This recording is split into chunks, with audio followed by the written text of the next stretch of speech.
Assalamualaikum warahmatullahi wabarakatuh.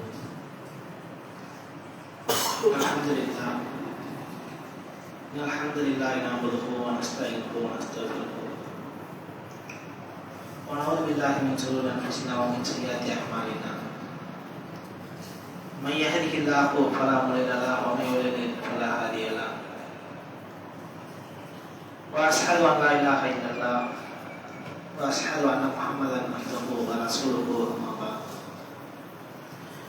Ya ayyuhalladzina amanu ittaqullaha wa qulu qawlan sadida yuslihu lakum a'malakum wa yaghfir lakum dhunubakum wa may yuti'illaha wa rasulahu faqad faza fawzan 'azima. Inna asdaqal hadits kitabullah wa ahsanal hadi Muhammad Nabi sallallahu alaihi wasallam. Wasarul umuri muhdatsatuha wa kullu muhdatsatin bid'ah wa kullu bid'atin dalalah wa kullu dalalatin finnar. சொல்லிலே சிறந்தது அல்லாஹ்வுடைய சொல்லென்றும் செயல்களிலே வழிகாட்டுதல்களிலே சிறந்தது அகிலத்தின் அருட்படை எம்பெருமானார் முஹம்மது நபிகள் நாயகம் நபி ஸல்லல்லாஹு அலைஹி வஸல்லம் அவர்களுடைய சொல்லென்றும் மார்க்கத்தின் பெயரால் புதிதாக உருவாக்கப்பட்டவையாவும் அனாச்சாரங்கள் ஒவ்வொரு அனாச்சாரங்களும் ஒவ்வொரு வழிகேடுகளும் நம்மை நரகில் கொண்டு போய் சேர்த்து விடும் என்பதாக அல்லாஹ்வின் தூதர் அவர்கள் ஒவ்வொரு உரையின் போதும் மக்களுக்கு அச்சமூட்டி எச்சரிக்கை செய்யக்கூடியவர்களாகின்றார்கள்.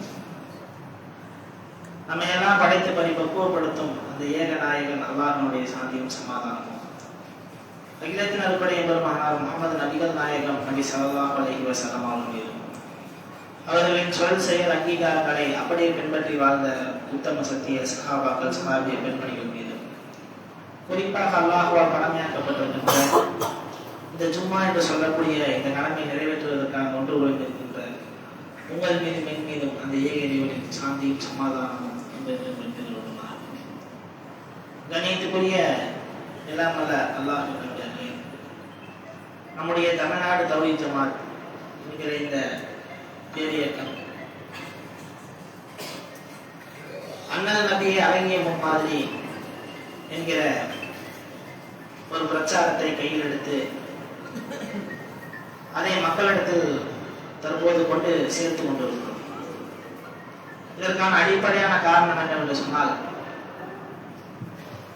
இன்றைக்குள்ள இஸ்லாமிய இளைஞர்கள் யாரை தலைவராக தேர்ந்தெடுக்க வேண்டும், யாருக்காக தியாகங்களை செய்ய வேண்டும் என்பதில் பல வகைகளில் தடுமாறக்கூடியவர்களாக இருக்கிறார்கள். தன்னுடைய தலைவன் என்று ஒரு அரசியல்வாதிகளை சொல்லிக் கொள்கிறார்கள், தன்னுடைய தலைவன் என்று ஒரு சினிமா கூத்தாடியின் பின்னால் செல்கிறார்கள்.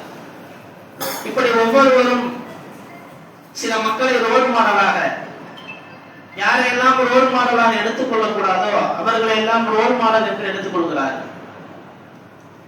ஆனால் உண்மையில் நாம் யாரை நேசிக்க வேண்டும், யாரை நாம் உயிருக்கு மேலாக நேசிக்க வேண்டும் என்றால், அல்லாஹ்வுடைய தூதர் நபிகள் நாயகம் நபி ஸல்லல்லாஹு அலைஹி வஸல்லம் அவர்களைத்தான் நாம் நேசிக்க வேண்டும், உயிருக்கு மேலாக நேசிக்க வேண்டும்.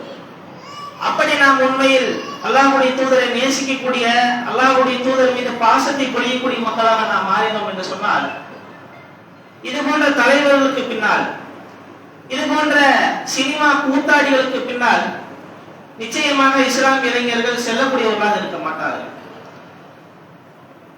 அப்ப இந்த நேசம், இந்த பாசம், இந்த அன்பு, இந்த பண்புகளை எல்லாம் நீங்கள் எடுத்துக் கொள்ளுங்கள். அல்லாஹ் ரப்பல் ஆலமீன் இயற்கையாகவே மனிதர்களுக்கு அல்லாஹ் வழங்கி இருக்கிறார். நாம் ஒவ்வொருவரும் மற்றவர்களை நேசம் செலுத்தக்கூடியவர்களாக இருக்கிறோம்.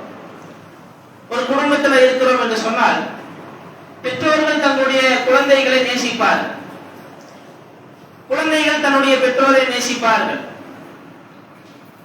அதே போல உறவு முறையை சம்பந்தம் வைத்து, இவங்க என்னுடைய பெரியம்மா, இவங்க என்னுடைய பெரியப்பா, இவங்க என்னுடைய நன்னிமா, இப்படியெல்லாம் நேசம் என்பது உறவு முறை அடிப்படையிலும் நேசம் இருக்கும். இப்படி ஒவ்வொருத்தவங்களும் என்ன செய்கிறோம் என்றால், உறவு முறை அடிப்படையில மற்றவர்களை நேசம் கொள்ளக்கூடியவர்களாக நாம் இருக்கிறோம். அல்லாஹ் நமக்கு இந்த பண்பை இயற்கையாகவே வழங்கி இருக்கிறார். ஆனால் இந்த பண்பை நாம் எப்படி அமைத்துக் கொள்ள வேண்டும் என்றால், உறவு முறைக்காக ஒருவரை நாம் நேசம் கொள்ளக்கூடாது, மாறாக அல்லாஹ்விற்காக நாம் நேசம் கொள்ளக்கூடியவர்களாக இருக்க வேண்டும். பெற்றோர்களை நாம் நேசிக்கிறோம் என்றால் அல்லாஹ் அவர்களை நேசிக்க சொல்லி இருக்கிறான். பெற்றோர்களை சீ என்று கூட சொல்லாதீர்கள் என்று அல்லாஹ் கட்டளையிட்டு இருக்கிறான். அவர்களிடத்தில் அழகிய வார்த்தை பேசுமாறு அல்லாஹ் கட்டளையிட்டு இருக்கிறான். இப்படின்னு நாம் நம்முடைய பெற்றோரை நேசிக்க ஆரம்பித்தோம் என்றால் அந்த நேசம் நிலையான ஒரு நேசமாக, தொடர்ச்சியான ஒரு நேசமாக இருக்கும். இல்லை என்று சொன்னால் சிறு வயதில் பெற்றோரை நேசித்திருப்போம், வளர வளர அந்த நேசம் என்பது குறைந்து கொண்டே சென்றுவிடும். வளர்ந்து பெரியாள் ஆயிட்டோம் அப்படின்னு சொன்னா பெற்றோர்கள் மீது ஒரு நேசம் இல்லாமல் போய்விடும். உறவுகளை நேசிப்போம், சில பிரச்சனை, சில சண்டை என்று வரும்போது அந்த நேசம் அப்படியே தவிடுபொடியாக உடைந்து சுக்குநூறாக மாறிவிடும். அதுவே அல்லாஹ்வுடைய தூதர் அவர்கள் உறவினர்களை நேசிக்க சொல்லியிருக்கிறார் என்று கற்றுத்தந்தால் அந்த கட்டளை நாம் பின்பற்றக்கூடியவர்களாக இருப்போம் என்றால், அல்லாஹ்வுக்காக நேசிக்கக்கூடிய மக்களாக நாம் இருப்போம் என்று சொன்னால் அந்த நேசம் நிலையானதாக, இறுதி வரை தொடரக்கூடியதாக அந்த நேசம் இருக்கும். நாளை மறுமை நாளிலே நிழலே இல்லாத அந்த நேரம் அல்லாஹ் ரப்பல் ஆலமீன் தன்னுடைய அரிசி என்கிற சிம்மாசனத்தினுடைய நிழலை அல்லாஹ் 7 சாராருக்கு அல்லாஹ் வழங்குவார். யுலில்லுஹுமுல்லாஹு ஃபீ லில்லிஹி யௌம லா லில்ல இல்லா லில்லுஹு ஸபத். நிழலே இல்லாத அந்த நாளில் அல்லாஹ் 7 சாராருக்கு தன்னுடைய அரிசி என்கிற சிம்மாசனத்தினுடைய நிழலை அல்லாஹ் வழங்குவார். அதுல ஒரு சாரார் யார்? அவர்கள் அல்லாஹ்வுக்காக நேசித்திருப்பார்கள், அல்லாஹ்வுக்காக பிரிந்தவர்கள். அந்த சாராருக்கு அல்லாஹ்வுக்காக நாம் ஒருவரை நேசிக்கிறோம் என்றால், அல்லாஹ்வுக்காக நாம் நம்முடைய பிரிவை ஏற்படுத்திக் கொள்கிறோம் என்றால், இப்படி தங்களுடைய வாழ்க்கையில் நேசத்தை அமைத்துக் கொள்பவர்களுக்கு அல்லாஹ் ரப்பல் ஆலமீன் தன்னுடைய சிம்மாசனத்தினுடைய நிழலையே அல்லாஹ் வழங்குகிறார். இப்ப அல்லாஹ்வுடைய தூதரை இந்த உலகத்தில் இருக்கக்கூடிய அனைத்து மக்களும், அனைத்து முஸ்லிம்களும் நேசிக்கிறோம். அல்லாஹ்வுடைய தூதரை இழிவுபடுத்தி யாராவது பேசிட்டா உடனே நமக்கு கோபம் வருகிறது. அந்த கோபம் கண்டிப்பாக வர வேண்டும். ஆனால் இந்த நேசம் எதன் அடிப்படையில் அமைந்திருக்க வேண்டும்? பல மக்கள் எல்லாம் நேசிக்கிறாங்க, அதுக்காக நானும் நேசிக்கிறேன் என்பதா? ரபியுல் அவல் மாதம் வந்துருச்சு, அல்லாஹ்வுடைய தூதர்கள் பிறந்த நாள் நம்ம இந்த நாள்ல வச்சிருக்கிறோம். இப்ப அன்னைக்கு ஊர்ல கூப்பிட்டு சாப்பாடாக்கி போட்டுட்டா ரசூலுல்லாஹ் மேல இருக்க நேசம் அதோட முடிஞ்சிருமா? இப்ப ரசூலுல்லாஹ்வை எப்படி நேசிக்க வேண்டும், அல்லாஹ் நபிகளாரை எப்படி நேசிக்க கற்றுத் தந்திருக்கிறானோ அந்த அடிப்படையில் நாம் நபிகள் நாயகம் நபி ஸல்லல்லாஹு அலைஹி வஸல்லம் அவர்களை நேசிக்கக்கூடியவர்களாக இருக்க வேண்டும். அல்லாஹ் இந்த நபியினுடைய பண்புகளை அல்லாஹ் சொல்கிறான். 3வது அத்தியாயத்தினுடைய 164வது வசனம். அல்லாஹ் எந்த அளவுக்கு சிறப்பித்து சொல்கிறான் என்று பாருங்கள். நம்பிக்கை கொண்ட மக்களுக்கு அவர்களிலிருந்து ஒரு தூதரை அனுப்பியதன் மூலம் அல்லாஹ் உங்களுக்கு பேருபகாரம் புரிந்துள்ளார். பேருபகாரம் என்று அல்லாஹ் சொல்கிறான். நபிகள் நாயகம் நபி ஸல்லல்லாஹு அலைஹி வஸல்லம் அவர்கள் நமக்கு நபியாக கிடைத்திருக்கிறார்கள் என்றால் அந்த நபியை நாம் நேசிக்க வேண்டும். காரணம் அவர் நமக்கு வழங்கப்பட்ட ஒரு பேருபகாரம், பேரருள் என்று அல்லாஹ் சொல்கிறான். இன்னும் ரசூலுல்லாஹி குறித்து அல்லாஹ் தன்னுடைய திருமறையிலே சொல்கிறான். அவருடைய பணிகளை குறித்து சொல்கிறான். எத்லு அலைஹிம் ஆயாத்திஹி வ யுஸக்கீஹிம் வ யுன்ஃபுஸிஹிம். அவர் வேத வசனங்களை அல்லாஹ்விடத்திலிருந்து வந்த வார்த்தைகள் அவற்றை உங்களுக்கு ஓதி காட்டுவார். வ யுஸக்கீஹிம் வ யுன்ஃபுஸிஹிம். உங்களுடைய உள்ளங்களுக்கு பயிற்சி கொடுப்பார் என்று அல்லாஹ் ரப்பல் ஆலமீன் சொல்கிறார். அல்லாஹ்வுடைய தூதருடைய பணி என்ன? அல்லாஹ்விடத்திலிருந்து வந்த செய்திகளை நமக்கு கற்றுத் தருவது. அப்படிப்பட்ட தூதுத்துவ பணியை அல்லாஹ்வுடைய தூதர்கள் செய்தார்கள். இன்னும் ரசூலுல்லாஹி ஸல்லல்லாஹு திருமறையிலே சொல்கிறான், வஸல்னாக இல்லா ரஹ்மத்துல் லில் ஆலமீன். என்றால் உலக மக்கள், உலகத்தில் இருக்கக்கூடிய அனைத்து மக்களுக்கும் மறுபடியாக இந்த தூதை நாம் வழங்கியுள்ளோம் என்று அல்லாஹ் சொல்றான். உலகத்தில் இருக்கக்கூடிய முஸ்லிம்களுக்கு மட்டும் அருட்கொடை கிடையாது. உலகத்தில் இருக்கக்கூடிய முஸ்லிம்களுக்கு மட்டும் அவர் நபி கிடையாது. மாறாக எந்த மதத்தவராக இருந்தாலும், கடவுளே இல்லை என்று சொல்லக்கூடியவர்களாக இருந்தாலும் அத்தனை பேருக்கும் நபிகள் நாயகம் நபி ஸல்லல்லாஹு அலைஹி வஸல்லம் அவர்கள் தான் இறுதி தூதர். அப்படிப்பட்ட நபிகள் நாயகம் நபி ஸல்லல்லாஹு அலைஹி வஸல்லம் அவர்களை நாம் நேசம் கொள்ளக்கூடியவர்களாக இருக்க வேண்டும். லக்கத் கான லக்கும் ரசூலுல்லாஹி உஸ்வத்துன் ஹஸனா. இந்த நபியிடத்தில் ஒரு அழகிய முன்மாதிரி இருக்கிறது. லிமன் கான யர்ஜுல்லாஹ வல் யௌமில் ஆகிர வ தக்கரல்லாஹ கஸீரா. யாருக்கு அழகிய முன்மாதிரி இருக்கிறது? யார் அல்லாஹ்வை மறுமை நாளை ஈமான் கொண்டிருக்கிறார்களோ அவர்களுக்கு இந்த நபியிடத்தில் அழகிய முன்மாதிரி இருக்கிறது என்று அல்லாஹ் ரப்பல் ஆலமீன் சொல்கிறார். இப்ப நபிகள் நாயகம் நபி ஸல்லல்லாஹு அலைஹி வஸல்லம் அவர்களுக்கு இவ்வளவு சிறப்புகளை அல்லாஹ் வழங்குகிறார். பேரருள் என்று அல்லாஹ் சொல்கிறான். அந்த நபியினுடைய குணத்தை சொல்லும்போது நபியே நீர் மகத்தான நற்குணத்தில் இருக்கிறீர் என்று அல்லாஹ் ரப்பல் ஆலமீன் நபியை குறித்து சொல்கிறான். இப்ப இவ்வளவு சிறப்புகள் சொல்லப்பட்ட நபிகள் நாயகம் நபி ஸல்லல்லாஹு அலைஹி வஸல்லம் அவர்களை நாம் எப்படி நேசிக்க வேண்டும்? எந்த அடிப்படையில் இந்த நேசத்தை நாம் அமைத்துக் கொள்ள வேண்டும்? மௌலூது கிதாபுகளை பள்ளிவாசல்ல பாட்டாக படித்து ரசூலுல்லாஹ்வை புகழ்கிறோம் என்று அப்படி நேசிக்க அல்லாஹ்வுடைய தூதர்கள் நமக்கு கற்றுத் தந்திருக்கிறாங்களா?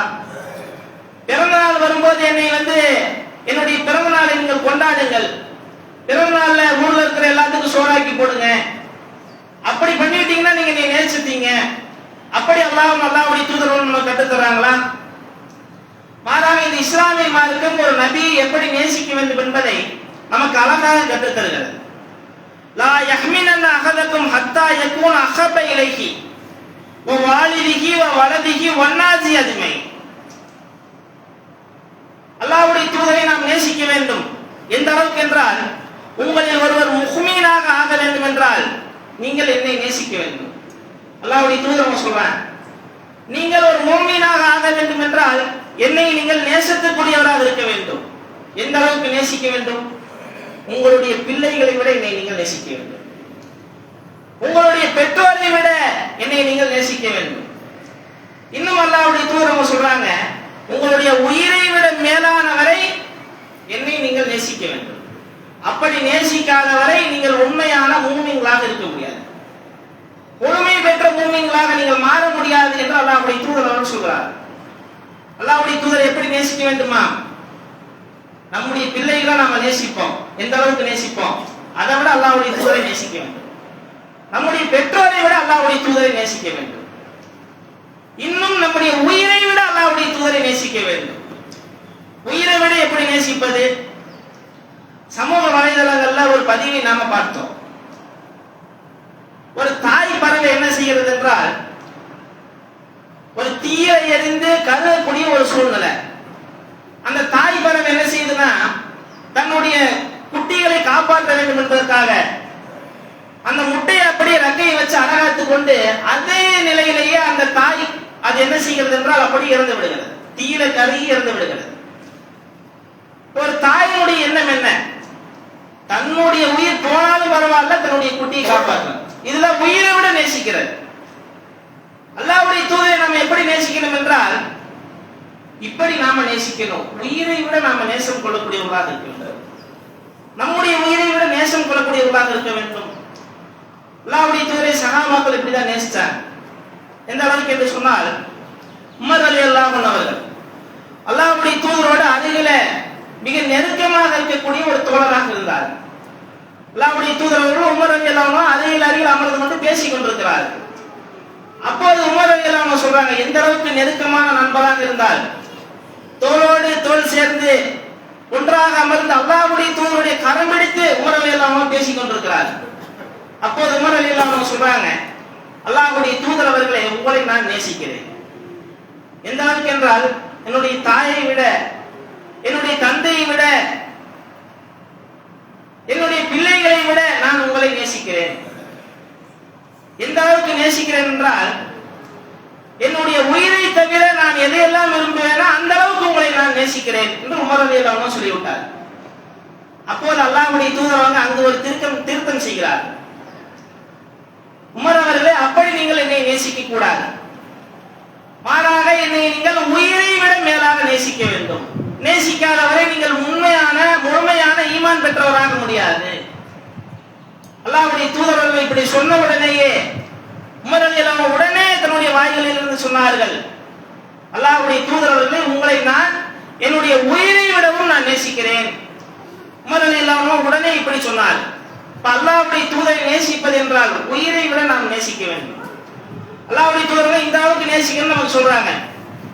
அதை தாண்டி போக நமக்கு கட்டளை விதிச்சிருக்கிறாங்க. தன்னுடைய காலில் விழுவதை அல்லாஹ்வுடைய தூதர்கள் தடை செய்திருக்கிறார்கள். ஒரு நபித்தோழர் வெளியூருக்குள்ள சென்று விட்டு வந்து அங்க இருக்கக்கூடிய மக்களினுடைய பழக்க வழக்கங்களை பார்க்கிறார். அங்க இருக்கக்கூடிய தலைவர்களுக்கு அந்த மக்கள் எல்லாம் அப்படி சஜிதா செய்கிறார்கள், காலில் போய் விழுகிறாங்க. உடனே அந்த நபித்தோழர் அல்லாஹ்வுடைய தூதரிடத்தில் வருகிறார்.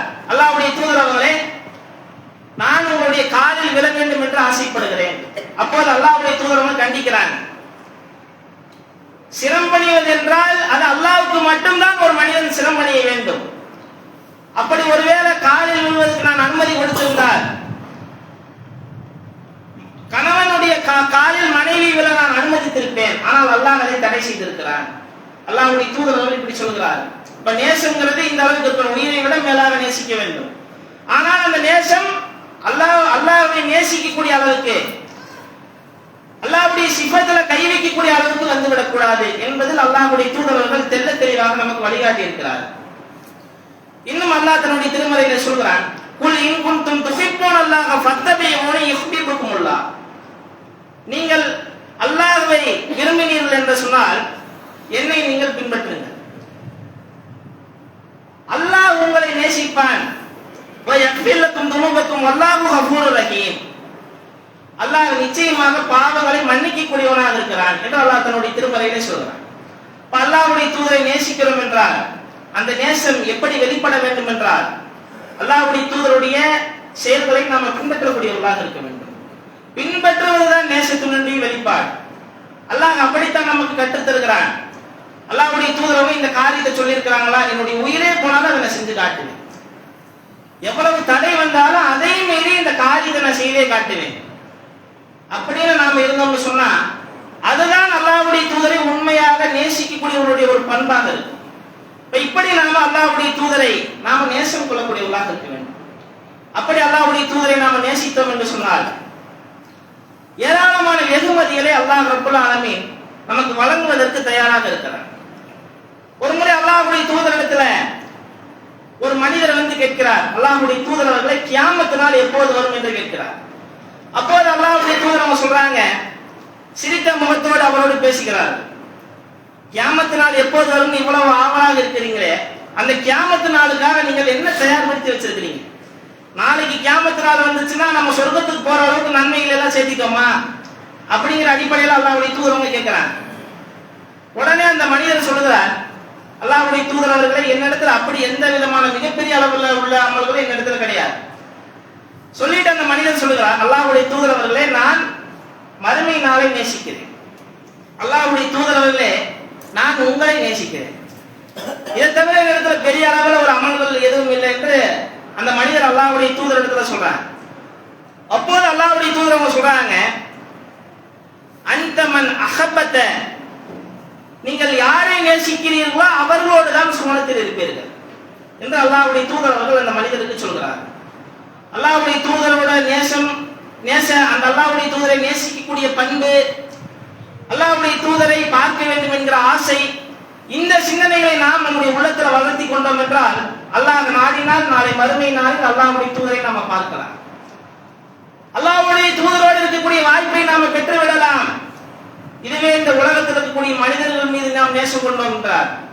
உலகத்தில் இருக்கக்கூடிய அரசியல்வாதிகள், கட்சி தலைவர்கள், சினிமா கூத்தாடிகள், இவர்களுக்கு பின்னால் செல்லக்கூடிய மக்களாக இஸ்லாமிய சமூகம் இருக்கும் என்றால் உங்களுடைய இடத்தை நீங்கள் கற்பனை செய்து கொள்ளுங்கள். அவர்கள் சுவனத்தில் இருப்பார்களா நரகத்தில் இருப்பார்களா என்பதை அவர்களே கற்பனை செய்து கொள்ள வேண்டும். அல்லாஹ்வுடைய தூதரை நாம் நேசிக்கக்கூடியவராக இருந்தோம் என்று சொன்னால் நாளை மறுமை நாளில் அல்லாஹ்வுடைய தூதர் எங்கே இருப்பார்கள்? சொர்க்கத்தில் இருப்பார்கள். சொர்க்கத்துக்கு நன்மாராயம் சொல்லப்பட்டவர்கள், முன்பின் பாவங்கள் எல்லாம் மன்னிக்கப்பட்டவர்கள். அல்லாஹ்வுடைய தூதரை நேசிக்கக்கூடிய பண்பு நம்ம இடத்தில் இருந்தது என்றால் நாமும் சொர்க்கவாதியாக அல்லாஹ்வுடைய தூதரோடு சொர்க்கத்தில் இருக்கக்கூடிய ஒரு மிகப்பெரிய அந்தஸ்தை நாம் அடைந்து விடலாம். இன்னும் பாருங்க, அல்லாஹ்வுடைய தூதர் இடத்துல பணிவிடை செய்யக்கூடிய ஒருவர் அல்லாஹ்வுடைய தூதர் இடத்துல இருக்கிறார். அவர் அல்லாஹ்வுடைய தூதருக்கு பணிவிடை செய்வதையே ஒரு வழக்கமாக வைத்திருக்கிறார். அதனால அல்லாஹ்வுடைய தூதர் அவரை பார்த்து அவருக்கு ஏதாவது ஒரு உதவி செய்யணும் என்று ஆசைப்படுகிறார். உடனே அல்லாஹ்வுடைய தூதர் அவரை அழைக்கிறார்கள். உங்களுக்கு ஏதாவது பொருளாதாரம் வேணுமா? எதுவாக இருந்தாலும் எங்க இடத்துல நீங்கள் தயங்காமல் கேட்கலாம் என்று அல்லாஹ்வுடைய தூதர் அவர்கள் சொல்கிறார். அந்த நேரத்தில் அல்லாஹ்வுடைய தூதர் அவர்கள் தான் அரசாங்கத்தை நிர்வகிக்கக்கூடிய ஒரு ஆட்சியாளராக அல்லாஹ்வுடைய தூதர் இருந்தார். அல்லாஹ்வுடைய தூதர் நினைச்சு அல்லாஹ்வுடைய தூதரத்தில் அவர் கேட்டிருந்தால் அதிகமான பொருளாதாரத்தை அல்லாஹ்வுடைய தூதர் மாறி வழங்கக்கூடியவர்களாக இருந்திருப்பார். ஆனால் அந்த மனிதர் என்ன கேட்கிறார் என்றால் செல்வத்தை கேட்டிருக்கலாம், பொருளாதாரத்தை கேட்டிருக்கலாம், அல்லாஹ்வுடைய தூதர் கொடுத்திருப்பார். ஆனால் அந்த மனிதர் என்ன கேட்கிறார் என்றால், அல்லாஹ்வுடைய தூதர் அவர்களே, நான் சுவனத்தில் உங்களோடு இருக்க வேண்டும் என்று நான் ஆசைப்படுகிறேன். உலகத்தில் எப்படி உங்களோடு நான் இருக்கக்கூடிய பாக்கியத்தை பெற்றிருக்கிறேனோ அதுபோல சொர்க்கத்தில் நான் உங்களோடு இருக்க வேண்டும் என்று நான் ஆசைப்படுகிறேன் என்று அந்த மனிதர் சொல்லுகிறார். உடனே அல்லாஹ்வுடைய தூதர் சொல்றாங்க, அப்படி நீ சுவனத்தில் என்னோடு இருக்க வேண்டும் என்றால் அமல்களை நீ அதிகப்படுத்து, அமல்களை அதிகமாக செய் என்று அல்லாஹ்வுடைய தூதர் அவர்கள் அந்த மனிதருக்கு கற்றுத்தருகிறார். இப்ப அமல்கள் மூலமாகத்தான் நம்ம சொர்க்கத்துக்கு போக முடியும். இப்ப அல்லாஹ்வுடைய தூதர் அவர்கள் எப்படி இந்த நேசத்தை நமக்கு கற்று தந்திருக்கிறார்கள்? நபிகள் நாயகம் ஸல்லல்லாஹு அலைஹி வஸல்லம் அவர்கள் இந்த அடிப்படையில் நாம் நேசிக்க வேண்டும். உயிரை விட மேலாக நேசிக்க வேண்டும். நம்ம இடத்துல இருக்கக்கூடிய பொருளாதாரத்தை விட மேலாக நேசிக்க வேண்டும். நம்ம இடத்துல இருக்கக்கூடிய பிள்ளைகளை விட மேலாக நேசிக்க வேண்டும். நம்முடைய பெற்றோரை விட மேலாக நேசிக்க வேண்டும். இப்படி நாம் அல்லாஹ்வுடைய தூதரை நேசிக்கக்கூடியவர்களாக இருக்கிறோமா? அன்றைக்கு வாழ்ந்த சஹாபா பெருமக்களை பாருங்கள். அல்லாஹ்வுடைய தூதர் மீது அளவு கடந்த அன்பையும் பாசத்தையும் வைத்திருந்தார்கள். அல்லாஹ்வுடைய தூதருடைய வாழ்ந்த மக்கள் எந்த அளவுக்கு என்று சொன்னால், ஹுனைன் என்று சொல்லக்கூடிய ஒரு யுத்தகலம் நடைபெறுகிறது. அந்த யுத்தகலத்தில் இஸ்லாமிய பெருமக்களுக்கு மிகப்பெரிய அளவில் வெற்றியை தேடி தந்த ஒரு போர்க்களம் ஹுனைன் என்று சொல்லக்கூடிய போர்க்களம். அதுல அதிகமான பொருளாதாரங்கள் கிடைக்கிறது. அதிகமான கால்நடைகள் போரில் வெற்றி கொள்ளப்பட்டு அதிகமான செல்வங்கள் கிடைக்கிறது.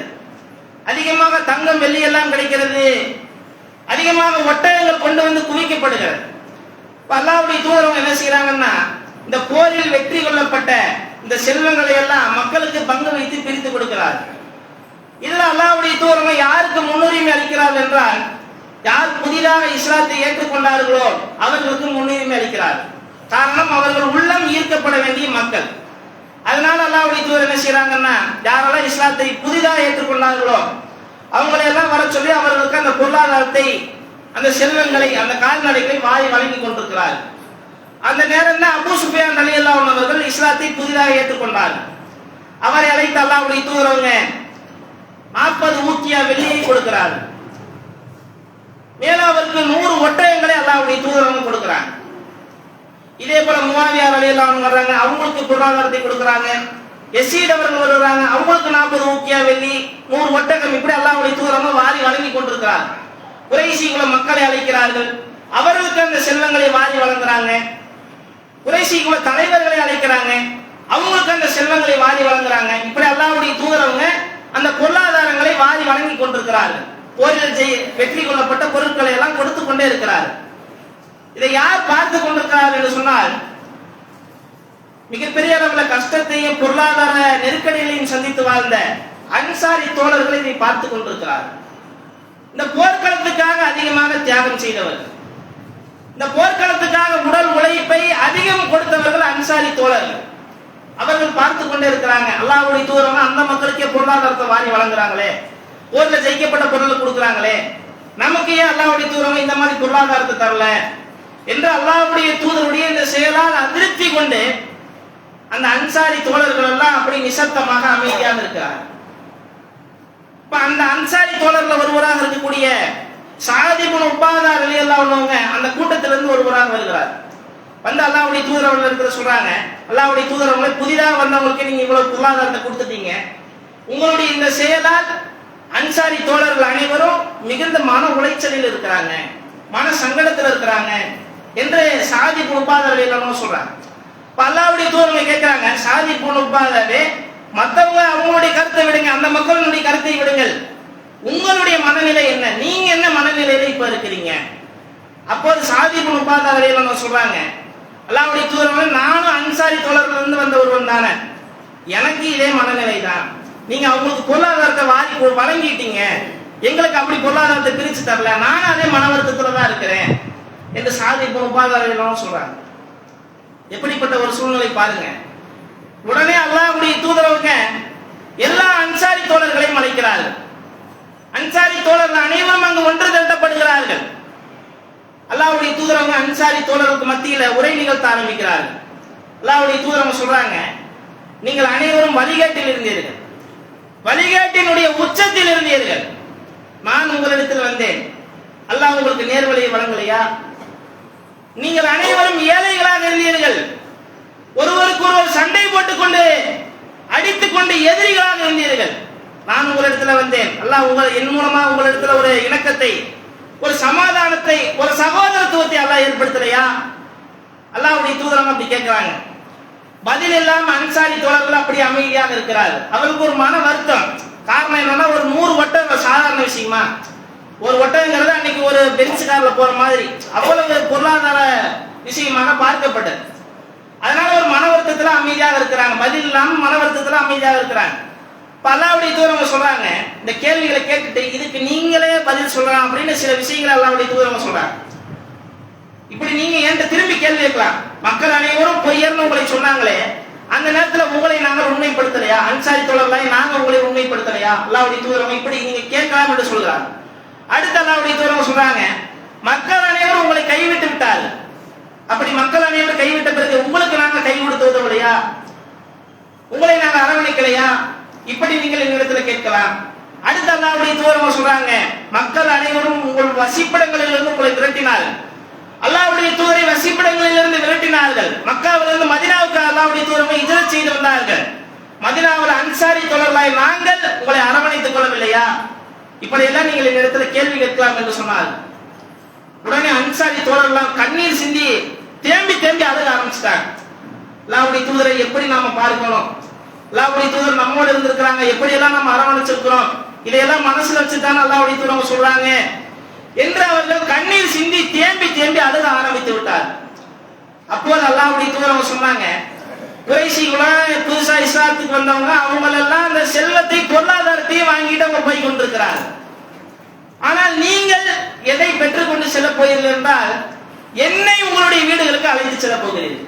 உங்களோடு நான் தான் அவர் போறேன், குறைஷிகள மக்களோட நான் செல்ல போகிறேன். அவருக்கு உலகத்தினுடைய செல்வம், ஆனால் என்னை நீங்கள் உங்களுடைய வீடுகளுக்கு அழைத்து செல்ல போகிறீர்கள். சொன்ன உடனே அன்சாரி தோழர்கள் தாடிகள் நினைகிற அளவுக்கு கண்ணீர் சிந்தி தேம்பி தேம்பி அழுது கொண்டே இருக்கிறாங்க. அழுகையை நிறுத்தவே முடியல. அல்லாஹ்வுடைய தூதர் சொல்றாங்க, இந்த ஹிஜ்ரத் என்கிற ஒரு பயணம் இல்லாமல் இருந்திருந்தால் நான் மதீனாவாசியாகவே இருந்திருப்பேன், மதீனாவாசியாக இருக்கணும் என்பதுதான் என்னுடைய ஆசை என்று அல்லாஹ்வுடைய தூதர் அவர்கள் சொல்கிறார். சஹாபாக்களுடைய நேசத்தை பாருங்க. பொருளாதாரத்தை அல்லாஹ்வுடைய தூதர் வாரி வழங்கிட்டாங்க அந்த மக்களுக்கு. ஆனால் செல்வம் அவர்களுக்கு ஒரு பொருட்டாக தெரியல. அல்லாஹ்வுடைய தூதர் நம்மோடு இருக்க போகிறார். அதுல எவ்வளவு சந்தோஷம், எவ்வளவு ஆனந்தம் இருந்திருந்தார். அல்லாஹ்வுடைய தூதரை இப்படி சொன்ன உடனே அவருடைய கண்களில் இருந்து கண்ணீர் வந்திருக்க வேண்டும். இதுதான் உண்மையான நேசம், உண்மையான பாசம். அல்லாஹ்வுக்காக நாம் நேசிக்க வேண்டும். அல்லாஹ்வுடைய தூதரை இப்படி நேசிக்க வேண்டும். உயிரை விட மேலாக, பொருளாதாரத்தை, செல்வங்களை, பிள்ளைகளை, குடும்பத்தை விட, நம்முடைய பெற்றோரை விட அல்லாஹ்வுடைய தூதரை நாம் நேசம் கொள்ளக்கூடிய மக்களாக நாம் இருப்போம். வல்ல ரஹ்மான் அப்படிப்பட்ட வாக்கியத்தை உங்களுக்கு நான் தருகிறேன்.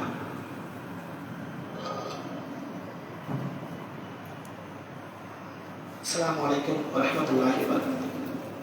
கண்ணியத்துக்குரிய எல்லாம் வல்ல அல்லாஹ்வின் அடியார்களே, நாம் எல்லாம் அல்லாஹ்வுடைய தூதரால் சிறப்பித்து சொல்லப்பட்டிருக்கிற ரமலான் என்கிற ஒரு மாதத்தை கடந்தவர்களாக நாம் இருந்து கொண்டிருக்கிறோம். ரமலான் மாதத்தில் எத்தனையோ பல நல்ல அமல்களை நாம் செய்திருப்போம். ஃபஜ்ருடைய நேரத்தில் மக்களை நீங்கள் பார்க்கலாம். அதிகமான மக்கள் பள்ளிவாசல் ஃபஜ்ருடைய நேரத்தில் வந்து குழுமி இருந்திருப்பார்கள். தான தர்மங்களை அதிகமாக செய்திருப்போம். இரவு நேரங்களில் இஸ்திக்ஃபார் என்று சொல்லக்கூடிய பாவ மன்னிப்பை தேடி இருப்போம். இந்த ரமலான் மாதம் முடிந்த பிறகு இந்த அமல்கள் எல்லாம் நம்ம இடத்துல விடுபடக்கூடிய ஒரு சூழ்நிலை என்பது இருக்கிறது. ரமலான் மாதம் முடிந்த உடனே ஃபஜ்ர்ல மக்களை பார்க்க முடிவதில்லை. ரமலான் மாதம் முடிந்த உடனே பள்ளிவாசல மக்களை பார்க்க முடியவில்லை. விருந்தினர்லாம் வந்தவர்கள்லாம் சென்று விட்டார்கள் என்று பள்ளிவாசல் சொல்லக்கூடிய அளவுக்கு பள்ளிவாசல் வெறிச்சோடிய ஒரு நிலையில் காணப்படுகிறது. இந்த அமல்களை நம்ம இடத்துல ஒரு தொடர்ச்சியாக வைத்துக் கொள்ள வேண்டும். அல்லாஹ்வுடைய தூதர் சொன்னாங்க, தொடர்ச்சியாக செய்யக்கூடிய அமல்கள் தான் அல்லாஹ்வுக்கு மிகவும் விருப்பத்திற்குரிய அமல்கள் என்று அல்லாஹ்வுடைய தூதர் அவர்கள் சொன்னார். இப்ப ரமலான்ல என்ன மாதிரியான நன்மைகளை செய்தோமோ, ஃபஜ்ர்ல எப்படி அதிகமான மக்கள் வந்து கூட்டமாக நின்றோமோ, இரவு நேர தொழுகைகளில் எப்படி கூட்டமான மக்கள் நின்றோமோ, எப்படி தான தர்மங்களை அதிகமாக வாரி வழங்கினோமோ, எப்படி இரவு நேரங்களில் பாவ மன்னிப்பை தேடிக் கொண்டிருந்தோமோ, இந்த பண்புகளை ரமலான் மாதம் முடிந்த பிறகு நம்மிடத்தில் நாம் ஒரு தொடர்ச்சியாக வைத்துக் கொள்வோம். வல்ல ரஹ்மான் அப்படிப்பட்ட பாக்கியத்தை உங்களுக்கு எனக்கு தந்தல் புரிவானாக. வாஹிதானாக.